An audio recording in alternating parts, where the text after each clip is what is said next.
How are you all? Good. Thank you all for coming.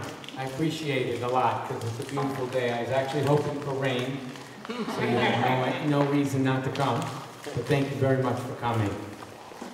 We're ready. It's Education Town Hall for Clarksburg, Germantown area and Damascus area. I'm Ed Amatetti. I'm running for District 2 County Council in Montgomery County, which is Upper County. It includes Damascus, Germantown, Clarksburg, parts of North Potomac, Boyd. That's pretty much the main areas. Today, we're not going to be doing fire and brimstone, political fire and brimstone. I want to have a deliberate conversation about education. We're going to start with a presentation, then all of you can come up and ask questions or make comments or challenge any things that I've said today, and that would be great. I'm considering this kind of as a model for the way I would represent people in Montgomery County. I want to get together with people. I want to see each other. I want you guys to be informed. I want to be informed by what you're thinking about going on in about what's going on in your neighborhood, and I want you guys to become involved in policy from the very beginning, not when they're holding hearings and it's too late and you're screaming at everybody at the hearing and you can't make changes anyway. A little bit about my background, and it'll be mostly about the education part, but I have an MBA in finance. Spent 15 or so years as a management consulting where I did work for local governments like Cleveland and Providence and Boynton Beach and Contra Costa County and things like that, where I would help go in and do an operational audit so they can come out and be working more efficiently for their constituents. A lot of these cities were having financial difficulty like Cleveland, and they were really looking forward to what we could do to cut costs and keep services where they were. Started a second career around the year 2000 or so in education. I've been a teacher in middle school and high school. I've been involved in school administration, but maybe more importantly, I've been involved in education reform for the better part of 3 decades. And so, even as an exec director of an education nonprofit, I've had the opportunity to observe hundreds of schools across many states and see what works, what doesn't work, and I hope all that I can talk about. My philosophy in education, if I had to do it in as few words as I can, I would say 2 things. One is children are able to learn at a much faster rate than we give them credit for, and too many of us don't take advantage of this potential. Number 2, I believe that in all human endeavors, if you have a variety of approaches and more things going on, and you give more power to the stakeholders in education, that's primarily the teachers and the students and the parents, you have better outcomes. So those are my biases, so that you know that. The presentation today will be 2 parts, presentation and then the public forum. The presentation part will be performance data. I want to show you what's really going on in our schools. I want to talk about policies that are pressuring performance. Those are my opinions.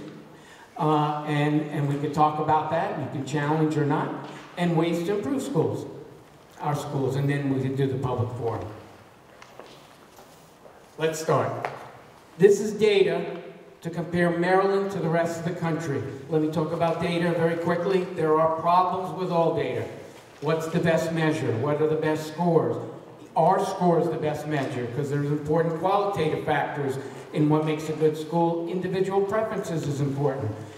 What I did is I took the National Association of Education Progress data and chose that for 4 reasons. 1, it's been around for 30 years. It's administered by the Department of Education. It started in 1970, and every 3 years, every subject at every grade level is tested among all the states. It got the name Nation's Report Card. If you've ever heard of those terms, this is what the Nation's Report Card was. And it is the only continuous data we have going over many years so that we can say, are we getting better or worse? It's the only one where every state is involved, so you can actually compare states. It's one where you can't really teach to it. So when you think of PARCC, and we'll get into that later, which is what Maryland's doing, tied to Common Core 2.0, you can slowly make improvements as you teach your teachers to teach to the test. This is not as easy to do. And it goes into, and it talks about proficiency. It goes through a whole range of subjects: science, history, technology, civics. I'm pulling out math grade 4, math grade 8, reading 4, and reading 8. And the percentages are proficiency. And you will see that the national average is 39, 36, 35, 33 in the second column, and Maryland is 40, 35, 37, 37. What we are is average. We're not statistically different from averages, the way NAEP says, except for reading 8, where we're slightly above average statistically. The best in the country, you can see in the third column, 54, 51, 50, 45. Those are Massachusetts, Massachusetts, Massachusetts, and Vermont. And you can see our rank, 18 through 29. That's about average. That's going to surprise a lot of people, I think, in the audience. So I want to talk about trend, and maybe the most important thing on this graph is the asterisk. The asterisk is because for the 2016 NAEP found that we were not doing the data correctly. Maryland was not doing it correctly. It wasn't including as many farms and special ed as all the other states. So they forced us to recalculate, so our rankings fell significantly. This may be why so many people think we're one of the best in the country, and it hasn't been for a very long time. What it also means is, I don't think we can say definitively how we're trending. I think the data is too ruined, but at least you get to see this. Okay. Let's move to high schools and start talking about Montgomery County.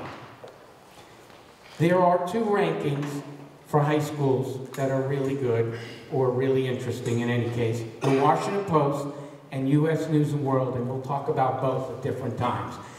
Right now I'm doing the Washington Post because I had an easier time getting 10 years of data than with the other one. I actually like the other one better, but it was too complicated to get good trend data. You will see that in fiscal year 2009, oh, by the way, the Washington Post bases their data, it's called the most challenging high schools. That's how they named it.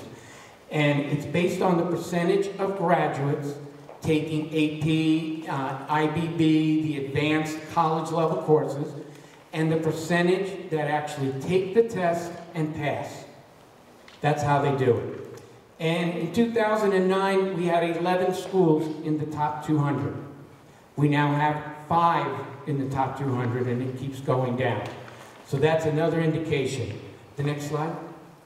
By the way, it's not that we're going to learn. It's not that we're declining. Our scores are not declining. It's that the rest of the country is catching up and moving ahead. And we're going to, at the end, see why they're doing that. This is, again, our list. And I included Northwest and Damascus. And I included those because that's up county. So you get to see our top 2 schools in up county. And you will see 1 through 5 is all, well, down county. And then Northwest is at 18 and Damascus is at 34.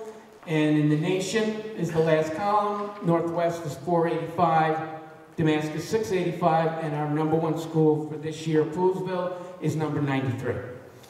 The thing, when I look at this, I see the top 5 are all 5 top 5 are very wealthy areas in the county. I see Richard Montgomery is a county magnet school, so it attracts all the best from the whole county. That's an advantage. And then Poolesville is the most interesting to me, because when I think of Poolesville, and I've been there a lot, including as a sub-teacher, they're kind of out there, and they're a little bit away from all the things going on in the central office. They're more likely to be doing their own thing. And it's funny that they ended up #1. So those are my comments on that. Go ahead. Am I going too fast? Does anybody want to? Good. This is U.S. News and World Report, and I bring it up, and you can see it's not that different. But suddenly Northwest is, well, no, I can't talk about Northwest. I looked for Northwest on U.S. News and World Report, and I don't know why. Maybe somehow they might have made a mistake. I couldn't find data on Northwest. That's the only schools I had that trouble with. You can see they're kind of the same. The reason I like U.S. News and World Report better, it's not challenging, it's the best.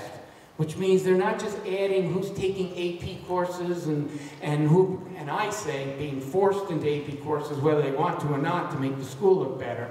They get into proficiency data, and they also then make a little bit of an adjustment based on how many farms and low-income people are in the school. So that raises Magruder up, which is not even in the top 1,000 on the Washington Post, up to 514. And it takes Walt Whitman, that was in the top 200 in the Washington Post, and takes it right out of the top 1,000. So that's U.S. News and World Report. Let's turn to closing the achievement gap, which is what people talk about over and over and over again.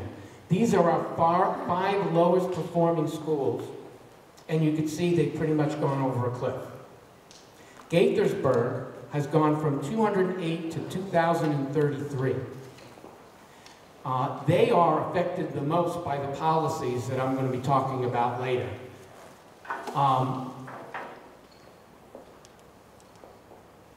There's so much talk, and it used to be achievement gap, now it's called opportunity gap. Often they talk about equity.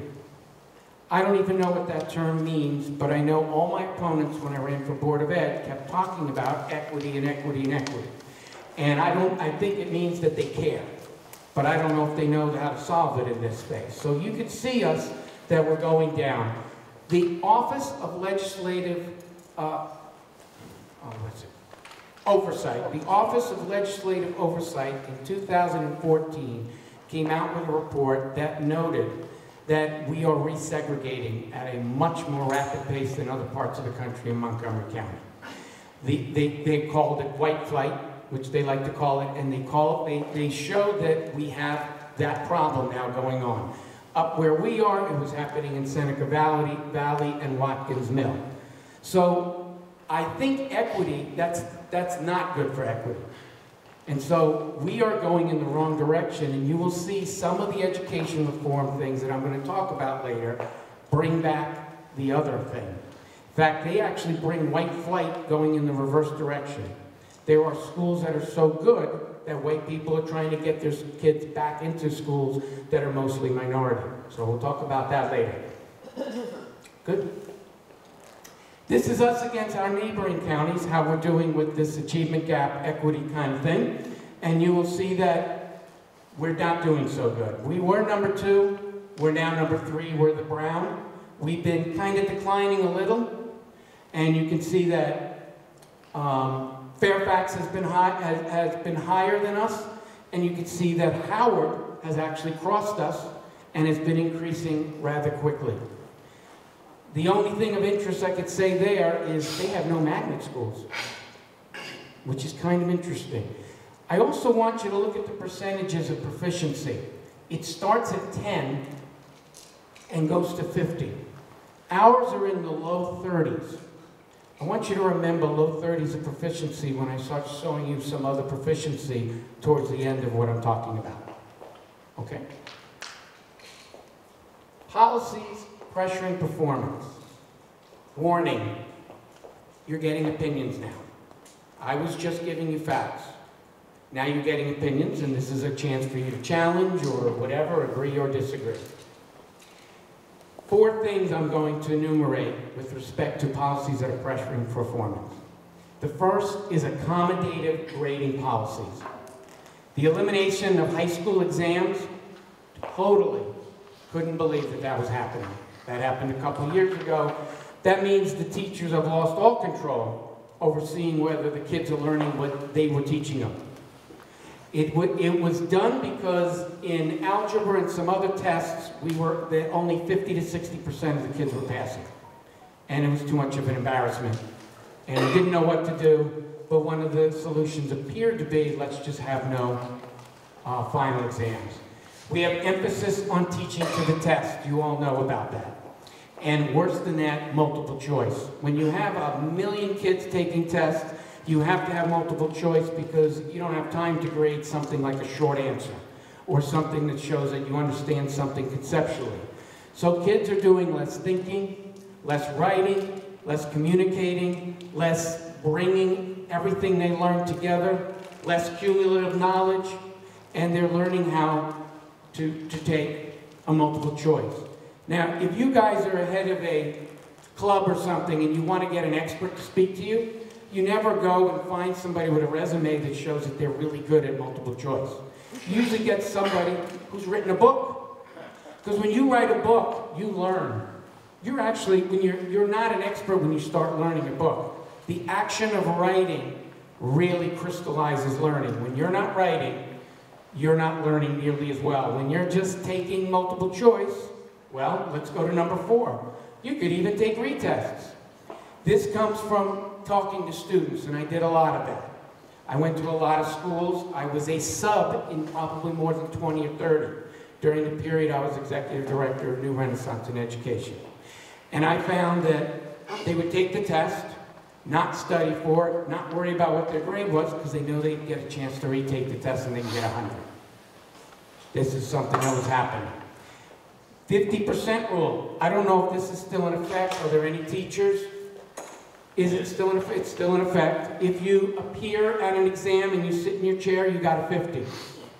I'll tell you what happened. I'm not going to tell you what happened in my class for now because I just want to get through this.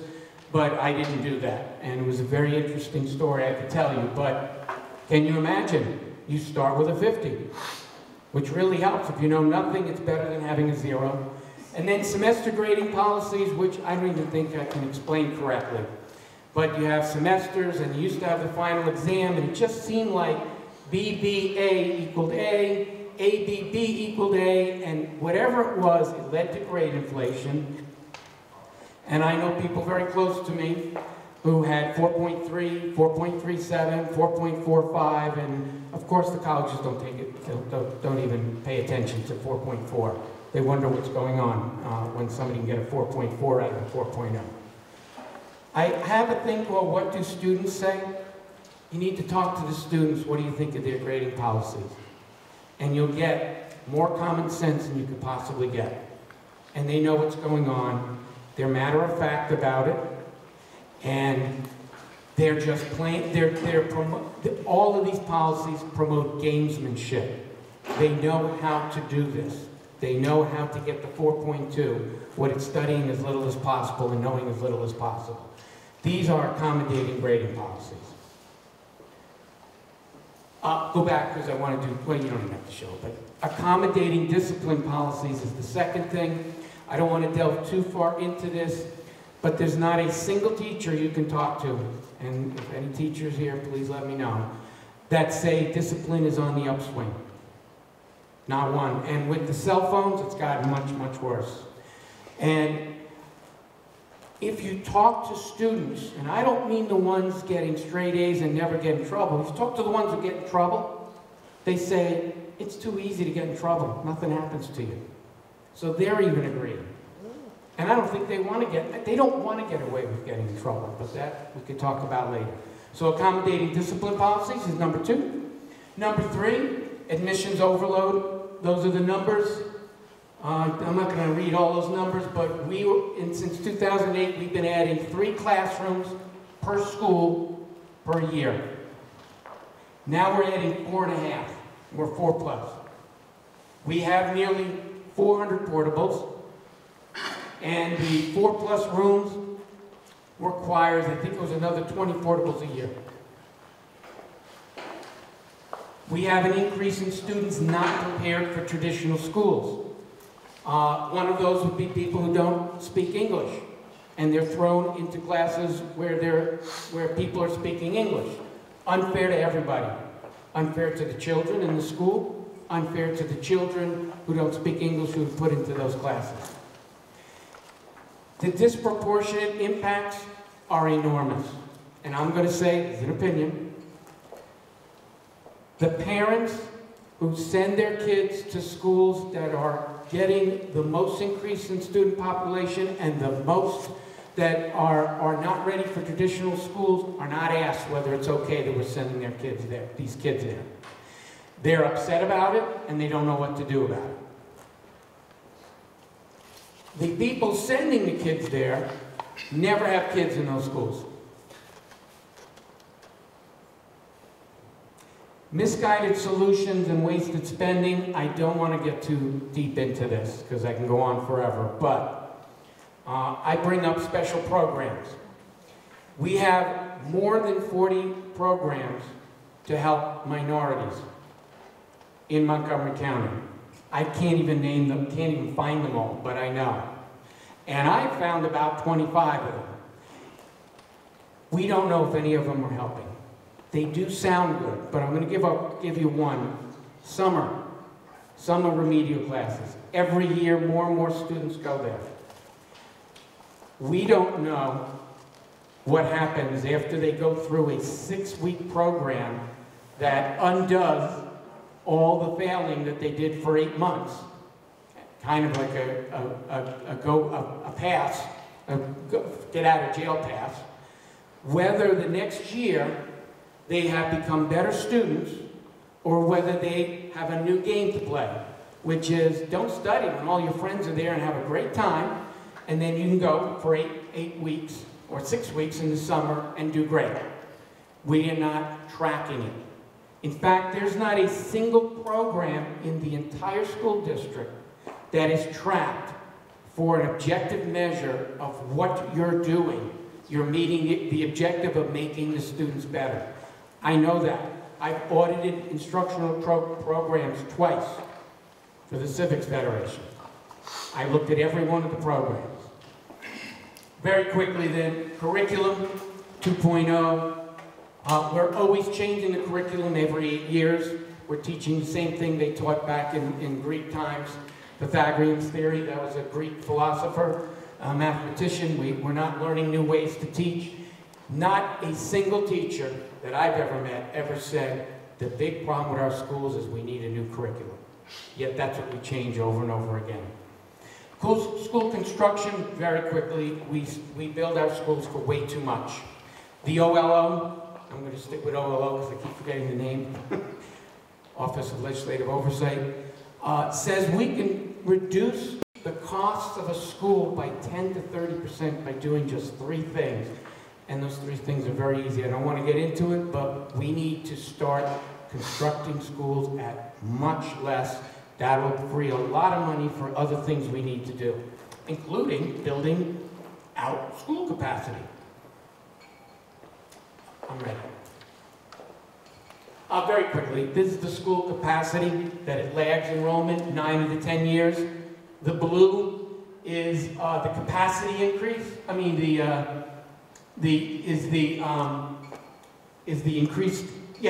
increased capacity, and the red is the enrollment change. 9 of the 10 years, the number of new children exceeded the capacity that we've increased in the schools.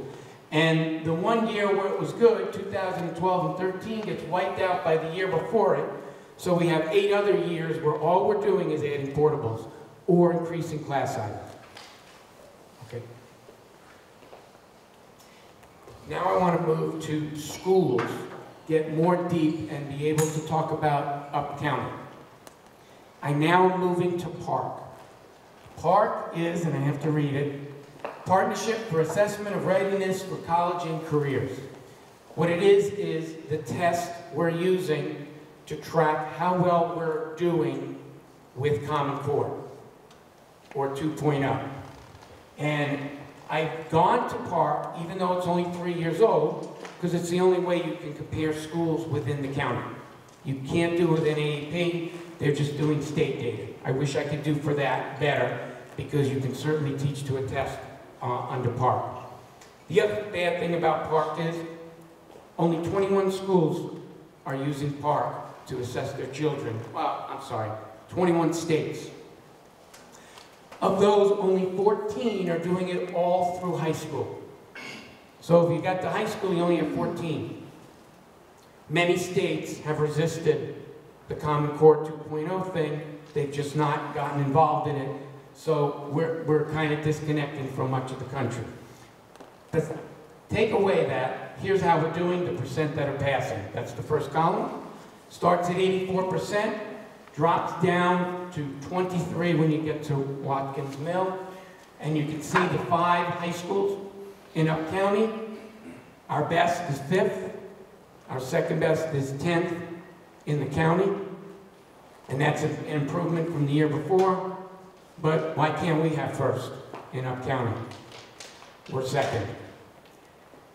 That's the ranking in Maryland. When you get to Watkins Mill, it's 153rd, and that's out of 234 high schools in the state, but it's the 5th worst score of any school not in Prince George's County or Baltimore City.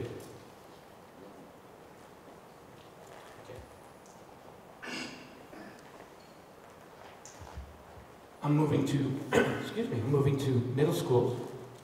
And again, you see the passing rates, the ranking in Montgomery County MC, and the ranking in Maryland MD.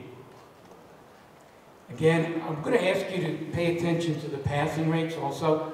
77 down to 15, and remember those numbers. Remember the low 30s that we had earlier when we talked about the achievement gap and the lowest performing school.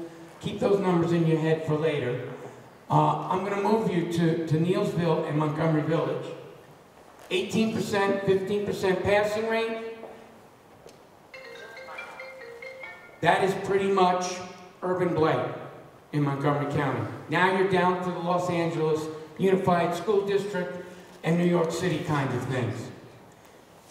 And you see 261, 275, again, the 5th lowest ranking in Prince George's County and Baltimore City. It says to me, if you're poor, or worse, if you're poor in Up County, God bless you, or good luck. Next slide. These, I hope, are all the elementary schools in Up County. My eyes got cross-eyed trying to get through the data. I think I got all of them. And again, let's look at Matsunaga, which is #1 in District 2 and kind of Up County, although it's kind of the lower part of Germantown. Cedar Grove, which definitely is Up County, is the next one. And what we're saying here is, if you take Matsunaga,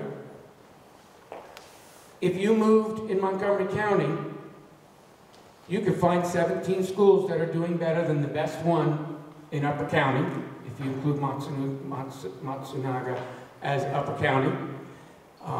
In Maryland, you can move, stay in Maryland if you really like Maryland, and you can find 44 schools that are better than the best school up where we are.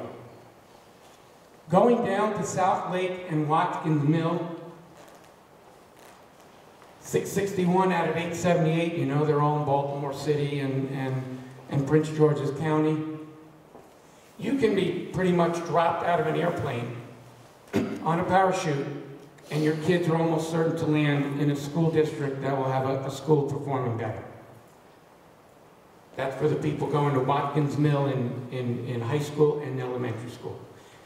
These are numbers that are not being shown. And the reason I have these numbers is because of the Baltimore Sun. The Baltimore Sun took the time to do this. Thank you, because it was hard enough going through their primary data. Doing this all by myself would have taken me 2 years. If you go to, I probably need a glass of water. But, if you,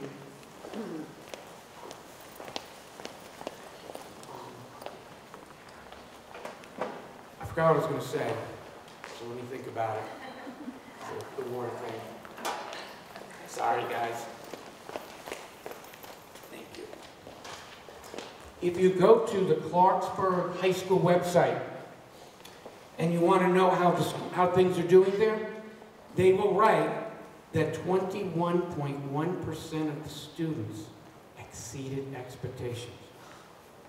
I'm going to announce after this meeting that I exceeded expectations according to 100% of the people who came here, because you guys had so low expectations of me when you came.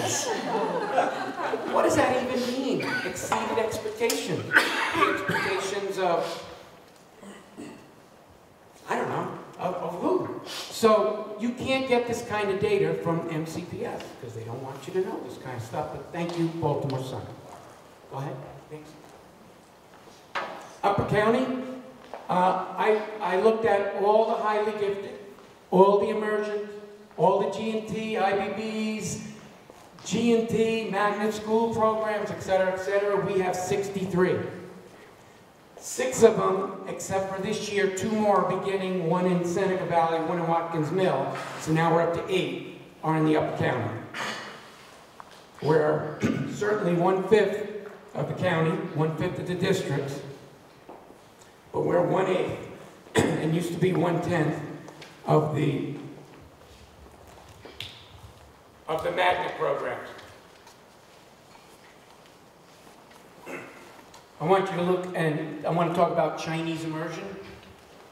The Chinese immersion schools are Potomac, Herbert Hoover, and what's it called? In Gardens. What's the first? College Gardens. Thank you. None of them are in Upper County. Another fact you might want to know: Clarksburg is the fastest growing Asian community in the United States of America, and I think it's the 6th highest percentage of Asians of any major town in the United States of America. Somehow we don't get a Chinese immersion school. So I don't think Up County's getting its fair share. Go ahead. Summary conclusions. Overall, Maryland performance is middle of the pack in the country. Other states and counties are passing us by. I will talk about that more. We still have some of the best schools, but we're losing ground. We lag in closing the achievement gap badly. And we'll talk about that. We are spending more than others. We spend more than any other county in Maryland except for Washington. And I think Baltimore City, even though we come behind Baltimore City, I don't know if they have their finances in order. I think they're spending more. And Up County is underperforming and underserved. And there's lots of improvement for, and you fill in the blank. I wrote new innovative ideas, but I should have just left blank and let you guys fill it in. Some ways to improve our school. I'll go quickly with this because I talked about what I thought were the policy problems. We need to increase rigor, better grading policies, better assessments. Teachers need more autonomy. They need more autonomy in their lesson planning, in when they teach what, and whether they need to go over something twice for a particular school, in how they want to assess, and in grading, so that they don't go by rubrics. I don't know if you know what a rubric is, but you have this thing, you go by this, and that tells you whether the kid's done well. What it does is it says, this is acceptable mediocre performance, and there's no reason to do any better. And you get the highest grade you can possibly get just by doing a rubric. As opposed to writing something so good as an answer to why we have weather, that you get a higher grade than people who couldn't answer that. And it stops people from doing the thinking and the writing and the stuff. Curriculum, reduce reliance on top-down curriculum fixes. They take up so much time and energy from the teachers and the administration, and as any teacher will tell you, that's not what our problem is. Discipline and accommodating policies through better school culture and better classroom management. No one will ever, I'll go to my grave, no one will ever be able to convince me that you can't have high level of discipline anywhere with those two things. Schools are doing it all over the country. Classrooms are doing it all over the country. We'll talk about that. Teacher input on all the above policies. I won't get into MIRL, but teachers keep saying, don't do that, don't do that, don't do that. They do it. 2 years later, they stop doing it if they had just listened to the teachers. I don't know how this got into here, because this is shameless political promotion. MoCo teachers deserve autonomy and respect. Maryland is ranked 49th in teacher satisfaction. I got this from the Maryland Education Association website, but it's from Education Week, so it's the National Education Association that polled a bunch of teachers, and we came in 49th. I'm not at all surprised. You reduce autonomy, you start reducing what makes a teacher a teacher. Well, let's give them a raise. I don't know anybody said I'm going into teaching because I want to make a lot of moolah. They go in because they have a calling. And when you start saying, teach this on Thursday this way, and we don't want you to get the final exam, they start taking away more and more autonomy, you start losing your best teachers. Some more things, improvement. Quotas, resources, cost control, improve education for all without quotas. We're going to talk about education reform in a little while. That's how that happens. Number 7 and number 8 put together. I want to give principals more autonomy. I'd like them to allocate students to the best teachers. What do you mean? If the best teachers more students? Yeah. Well, are they going to have to teach more classes? Okay. Well, that's not fair. Sure it is. If you then have merit pay and say, if you can do this because you're doing so well, we want you to teach more of our kids, here's more pay. Reduce school construction costs, reform the budget process, very quickly with the budget process. The budget process is pretty much the teachers' union and school administrators getting together to carve up the money and to decide how much money to spend. Nobody in civics groups are invited, no parents are invited, no citizens commissions, and you can imagine what goes on there. That has to change, and I'll make sure that happens. Nick? For Upper County, they deserve magnet and IBB programs.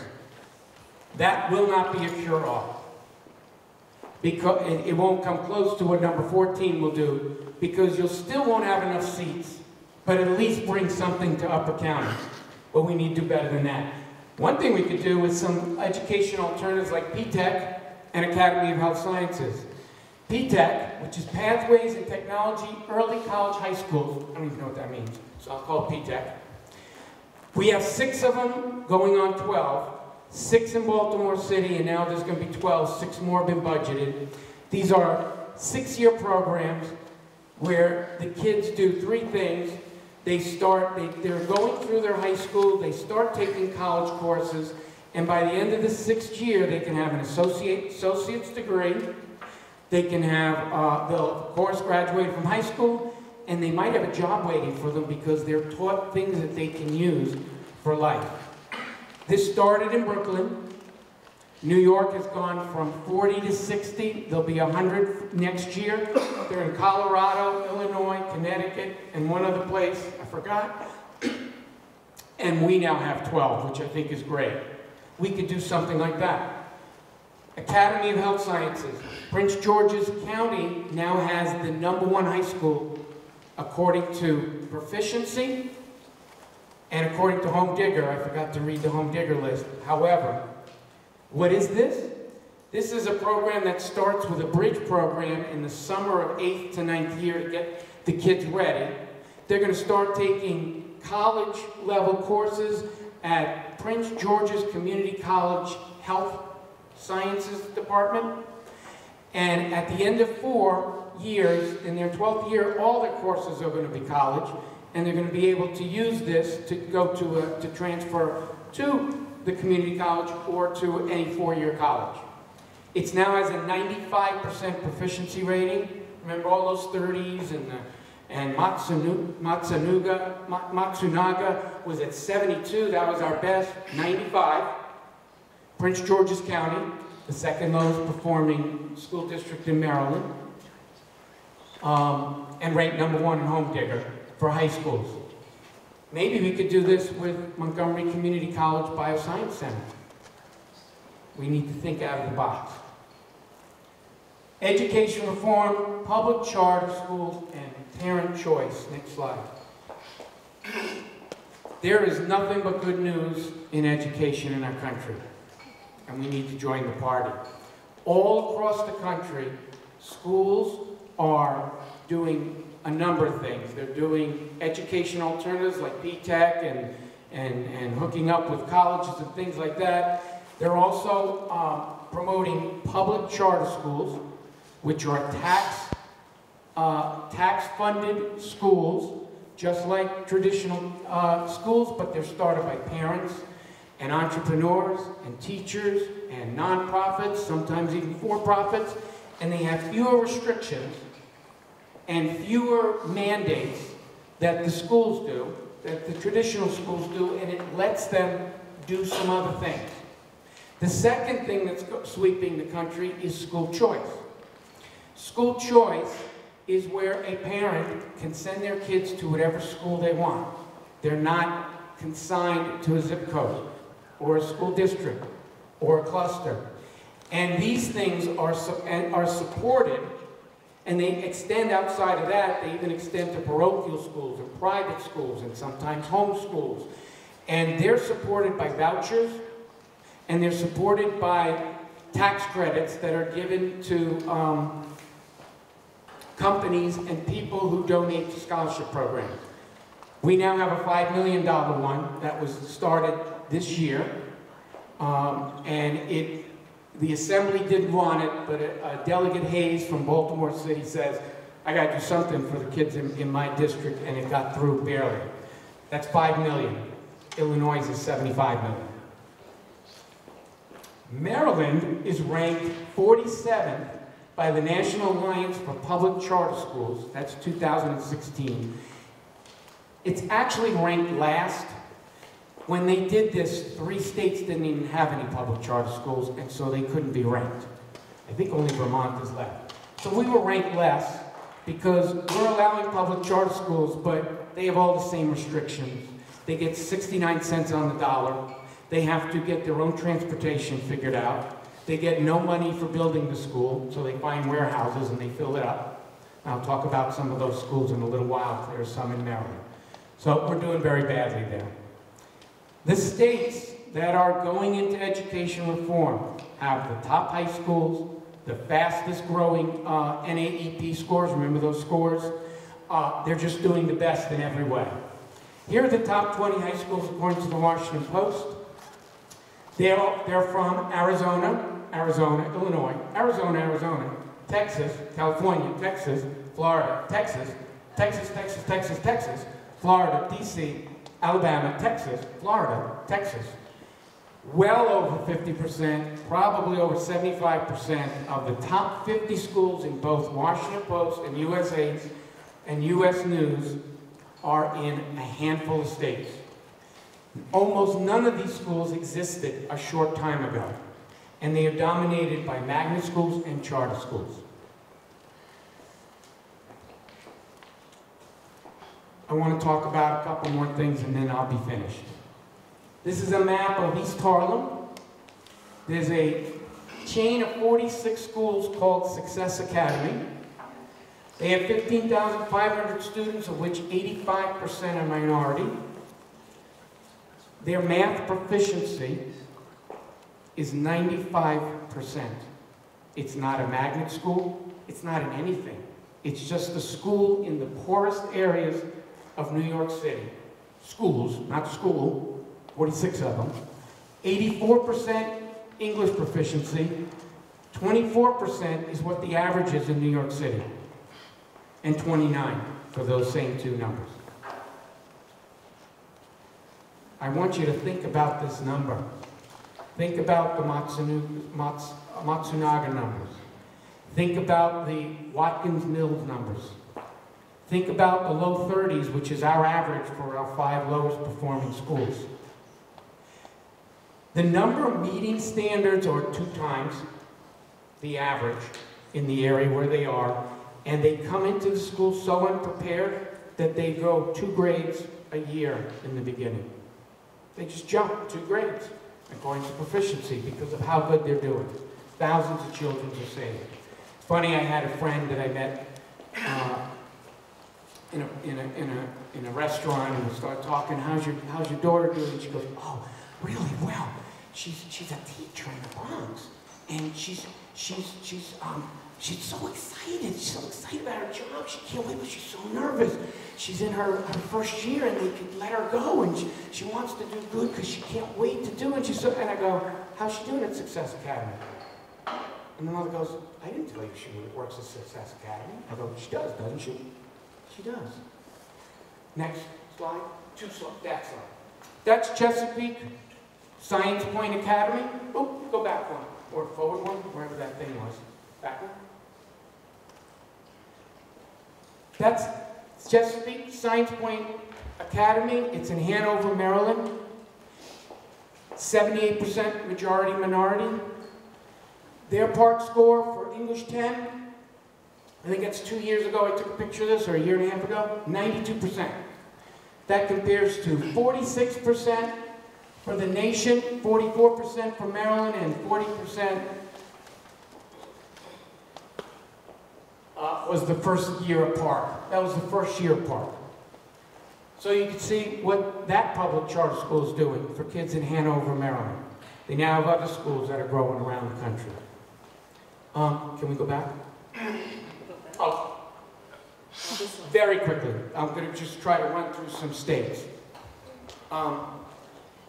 Arizona, I want to start with. They now have the first universal school choice program.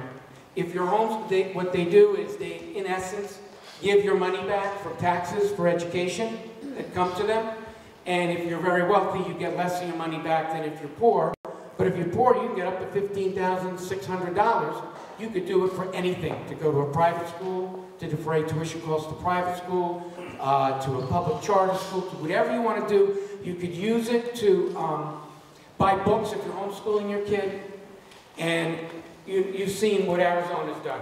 A small state with 9 of the top 50 schools, 7 of the top 25 high schools. That's now being done in more and more states. They're all joining the party now. One after the other.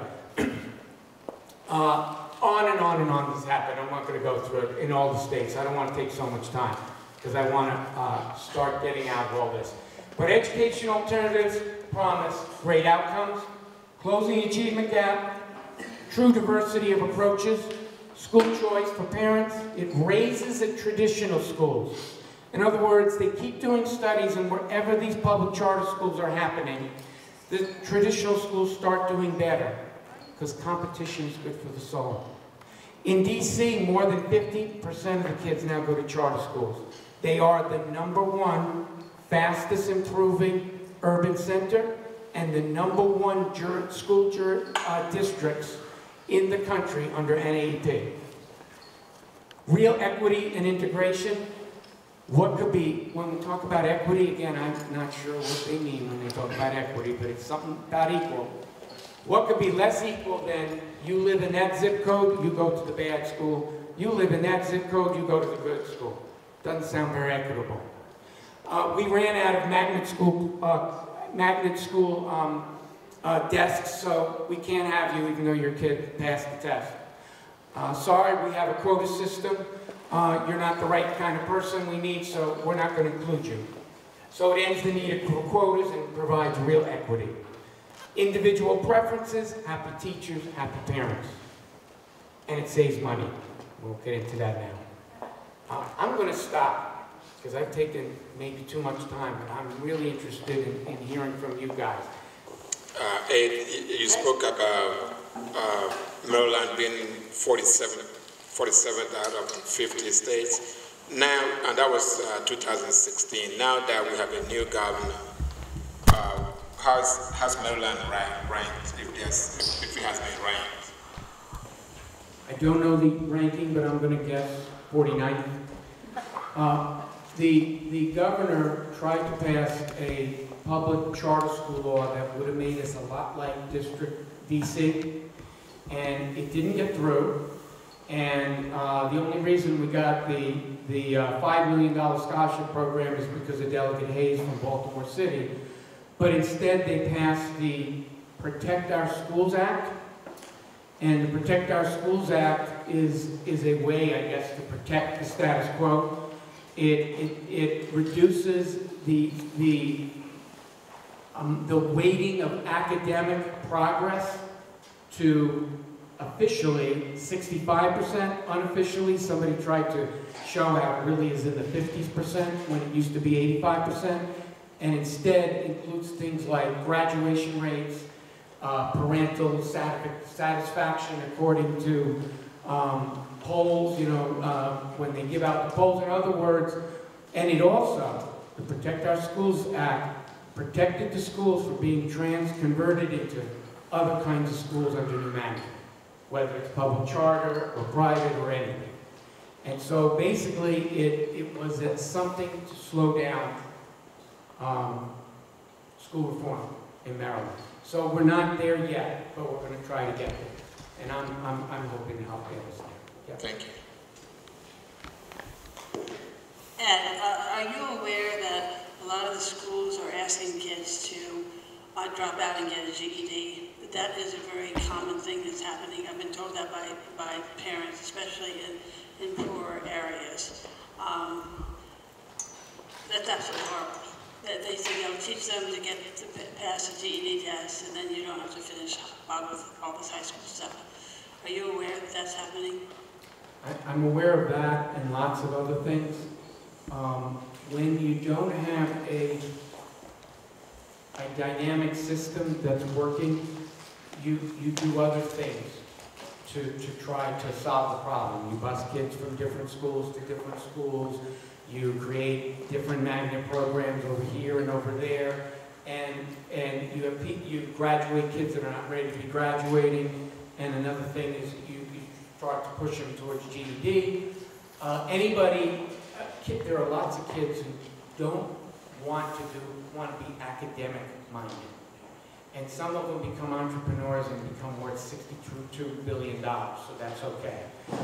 So I don't mind people saying this Algebra 2 is not for me, which is why I really like P-Tech programs and I like other programs. I did talk about Cristo Rey, where they have kids taking Friday off to do internships to help defray the tuition to a Catholic school. How wonderful is that for building character?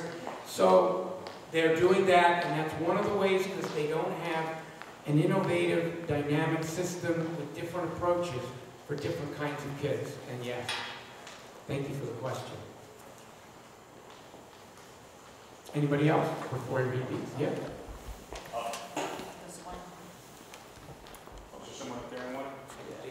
Drag this, it'll knock over.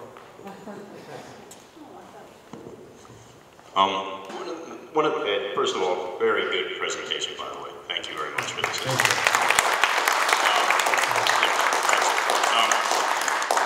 I think the biggest problem we have here in Montgomery County with our school system is not money. If you hear the Democrats, they always say it's about the money. You know, they demanded this massive property tax increase last year, make the pie bigger was their battle cry. They got their 8.7% property tax increase for the schools, and then what did they do? They gave a massive pay raise to Dr. Jack Smith, a $15,000 pay increase. They gave all the top level employees at MCPS, the principals, the administrator raises. So in 2 years, we'll be in the same predicament. Like always, business as usual, they'll be demanding another property tax increase and more money for the schools. You know, make the pie bigger, but I'd say the taste of the pie sure is bitter if you ask me. Will you work to fix the broken process of spending in Montgomery County Public Schools? It's a $2.5 billion budget, roughly, where 90% of it goes to one thing.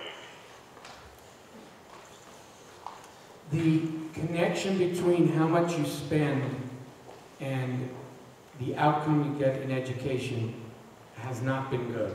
There seems to be almost no connection by how much you spend. I know in my classroom I was the first person to get this thing called a whiteboard or something, whatever that. Promethean board. I asked them to take it out of the room. I asked them to take it out of the room because I had lots of little whiteboards in the room and kids got up and took notes as I was lecturing because I wanted to see if they understood what I was talking about and I wanted to see them communicate. When you start clicking, you're not learning anything. It's funny, it even came out in the Wall Street Journal, a recent article, that the more you click on Google, the less you know. Because it's too easy, you don't have to think. But if you have to take notes, instead of cutting and pasting, you start learning, whether you're plagiarizing or not. Even if you're plagiarizing by writing, it's better. I do want an audit of the school system. I didn't want that to be a major part of this presentation because you need to look at the programs. When the program doesn't work, we need to replace it with a program that does work. Or we certainly need to reduce the spending on school construction so we can build, I know, more schools and start building up the capacity. So, yes. Thank you.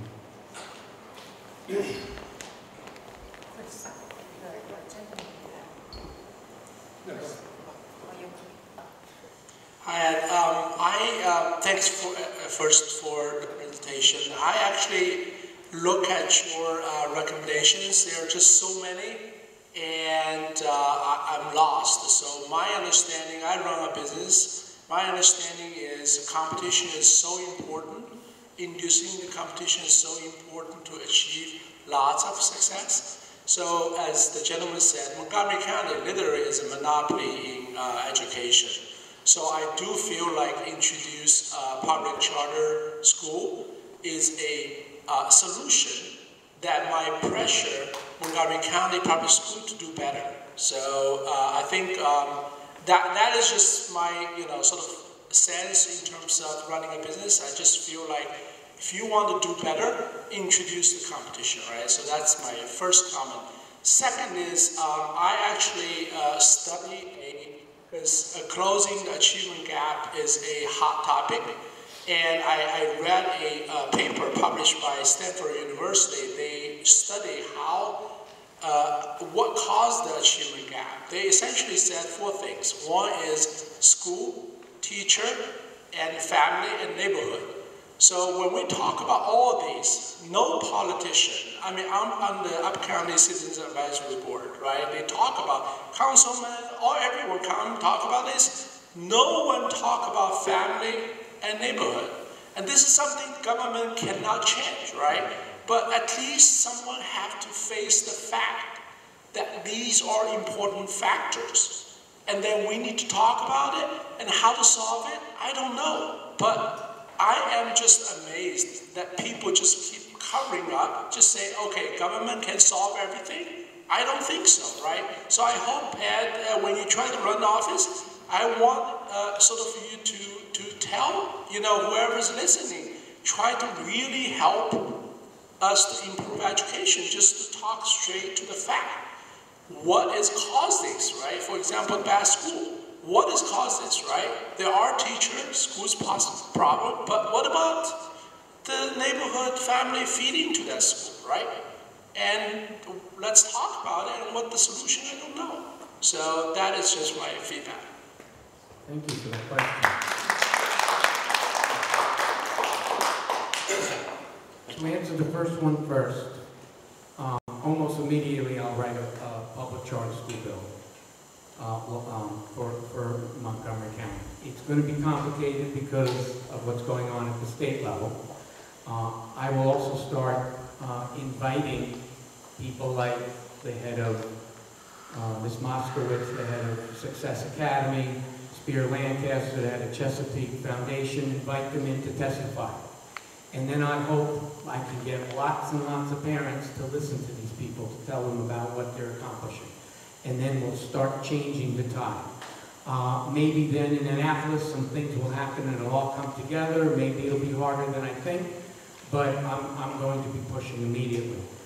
Probably 14 or so recommendations, almost all of them are achievable quickly. You can just say, we want to see the high school exams back. I know it'll be a lot of hard work for me, but I'm going to tackle them in certain orders. But you're right to say the competition is so key. As far as your second question, the underlying reasons for the achievement gap are myriad, and some of them are impossible to reverse. You're not going to go into a family and say, oh, your mother was part of this kind of a thing, and she doesn't have her husband here, and she's a drug addict, and this is happening, and you guys don't even own a TV, but you're never studying, and what do? You can't go into every home and fix them. But Success Academy, that's their population. So what they're doing is doing what I did when I was a teacher. The kids that came into the school was my raw material. I visited the houses, but I wasn't going to change their house and clean their kitchen or whatever they needed. But I was in a position to, when they were in my classroom, change the way they behaved in school, how they changed their study habits. Sometimes it meant 75% of my kids were failing in third week, and no one even understood I was even taking grades yet, just to make it a point. And then calls went home. And so the kids started knowing you have to up your game. And so it's just a matter of, in that classroom, Success Academy is doing something, so it doesn't matter where you go. And so that's something the school can handle. If the kid goes home and it says is still hungry, that's another social service department. But in the meantime, the school does what it's supposed to do best, teach the kids. The social service department can make sure the kid's fed. I taught some pretty rough places in D.C. at one point, and Prince George's. I had a class 1/3 gang members. They came in red. I mean, these kids weren't having trouble eating. I actually had to have a class on nutrition because they were all overweight. And I wanted to make sure they started eating better. So they're not starving to death. They are starving for parental guidance. And it's the beauty of things like Success Academy, Chesapeake, Cristo Rey, and on and on and on, is that they just do it within their four walls. Does that answer your question? Thank you. Back here, Ed, there's a question here. Okay, a question. I want to make sure I remember to do these two. Go ahead. All right, I'll go ahead and answer the question, even if I didn't have one. One question I have a question about the charter schools, because you do seem to be hitting that one fairly hard. The idea behind charter schools, as I understand it, is to create a competitive dynamic with the traditional public schools. And if they are successful, if the techniques or approaches that they incorporate in the charter school are successful, then presumably the public schools will adopt them. And based on your experience and what you've seen, what I'd like to understand is, what are the restrictions on the public schools today that you see that need to fall away in order for them to be competitive with a charter school? Okay. That's different from the restrictions on charter schools. Those were, when you think of my 14 recommendations, 13 of them were the charter, were for traditional schools. Only one was the public charter school.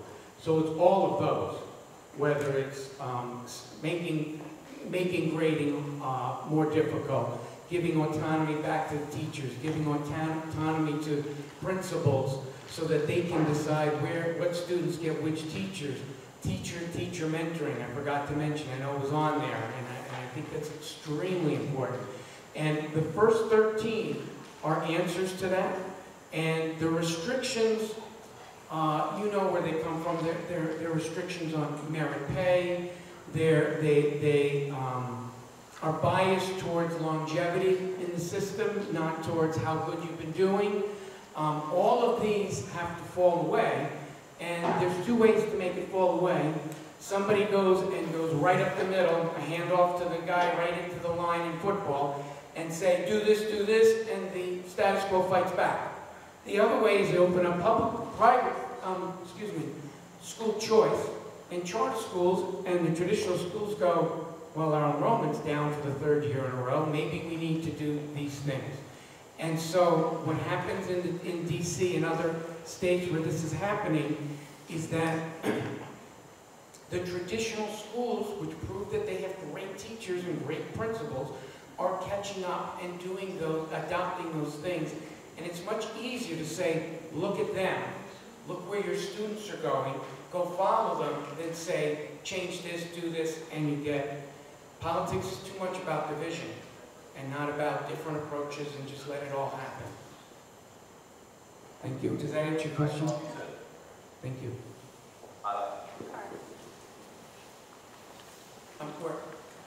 Your cards. Your cars. Oh, okay. I'm ready. if you win a seat on the county council, what steps would you take right away to change the school's direction?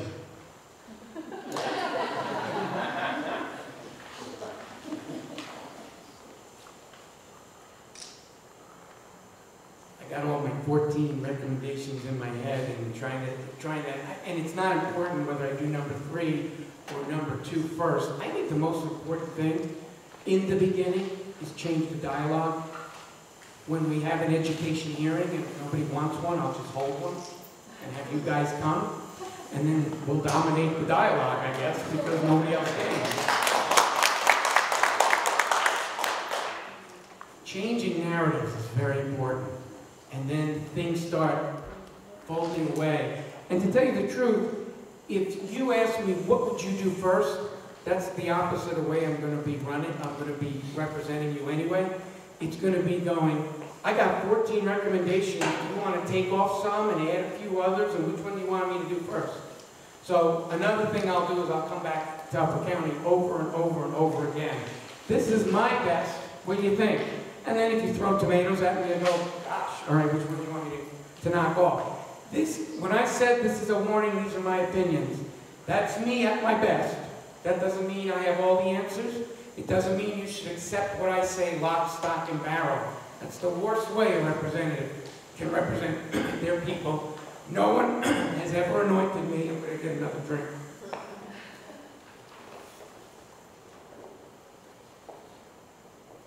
No one has anointed me the answer grape. Remember those commercials, the answer grape? The grape knew everything about wine? No. Nobody's anointed me the guy who knows everything. So, I still don't know. I want to hear from you guys. Who asked that? Well, that was from the card, wasn't it? I'm going to go get the other card. Did that answer the question of the person who did the card? Yes. Okay, great. My glasses have to come on. I understand that it's never an easy task to improve schools. However, in your experience and your opinions, what can be done to improve education in Montgomery County? How much of a possibility is it to start a charter school in Montgomery County, and how? God, so many things I could say about that. You all can write, go home, write Governor Hogan and say, you know, I think Mr. Amatetti wants to help you out with your program. Could you please contact him and maybe show up to some of these things and maybe raise his profile? That would help. Here's a good one. When I start talking up school reform, all of you take the day off, or not the day off, take that Monday night off and come down, and it would be really great if we have to have policemen outside bringing traffic around because so many people came. And could you imagine what happened if I said, I think I'm going to have a hearing on education. Anybody want to show up? And 3,000 people show up. You think the other 8 county council people might wake up a little bit? Yeah. So I think in some areas, I think there might be some 8-to-1 stuff going on, where I might be the only one singing one side. And, but wow, that one can be pretty powerful if I can get 3,000 people to show up. So I think those are kind of the initial things, and we can get it done. Illinois, this is a different way how it was done, but Chicago's teachers' pension was falling apart. They need $650 million fast. They tried to rob a few banks, but there's no banks have $650 million. So the governor of Illinois said, I got money for you, but this is what you're going to do. And now they have a voucher program, $75 million scholarship program, and they're joining the education reform movement, which is so sorely needed in Chicago and in other urban cities. And I think we need to wrap up. The boss says so. And thank you. And some people have to go to a keynote speaker.